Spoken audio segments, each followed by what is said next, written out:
धरावर्तन कर माँ जगत जननी दुर्गा। आज हूँ माँ नवमी दिन। ये नवमी दिन में खूब आडंबर सहकार माँ पूजा अर्चना कर भक्त श्रद्धा मैंने निजर मानसिक पूरण करने माँ को दर्शन करें। आम रही बर्तमान ये हूँ नयगढ़ जिलार गोटे प्रमुख पेण्ठस्थली जोटा कहूँ व्यावसायिक प्रतिष्ठान सीधासल खलीसाई रही आम खलीसाई माँ आराधना को खूब धूमधाम पालन कराए। आम रही हूँ दुर्गा पूजार जो कमिटी रही कमिटी तरफ माँ आराधना आम पाखे रही दुर्गा पूजा कमिटर सीधासख जड़े सदस्य रही जे कि संपादक सागे आलोचना करें। आगे कौन कहे माँ आराधना कर धूमधाम सहकार पालन कर कौन कहे प्रति वर्ष भाई चलित वर्ष धूमधाम पालन कर दुर्गा पूजा। ओडिशा हूँ गोटे व्यावसायिक पेण्ठस्थली नयगढ़ जिला आज ये उत्सव देखापी पूरा पूरपल्ली लोक मैंने देखा आसुँच दर्शन करने माँ आशीर्वाद नापी आसुँच समस्ते प्राय आम जो पूजा कमिटी अच्छी समस्ते उत्सुकतार सह पर्व को पालन जदि कहवा आपंकर पूजा कमिटी केते वर्ष है कमिटी आप पूजा आरंभ कले आपंकर कमिटी केत जन सदस्य रही आपंकर से सहयोग मैंने कई सहयोग कर प्रतिदिन दुकान भाई मैंने किसी पैसा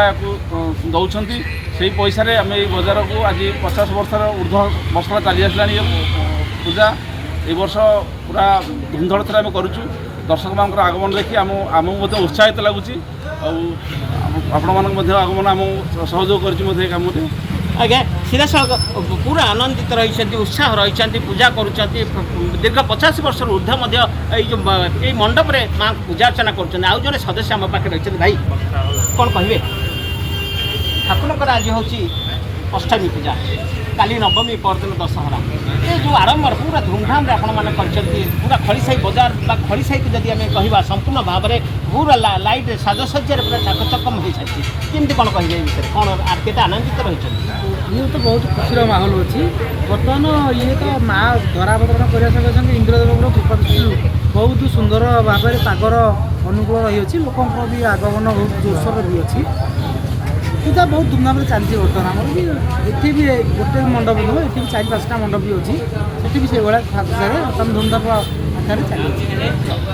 पूरा आनंद उत्साह पूरा माहौल जदि आम कह पूरा पूरा आनंद रे भरी रही भक्तिमय परिवेश रही आम पाखे रही किसी भक्त श्रद्धालु जो मैंने माँ मैंने आसी माँ को दर्शन करेंगे माँ को आशीष लाभ करेंगे कौन माँ कहे आप कौटे आसते माँ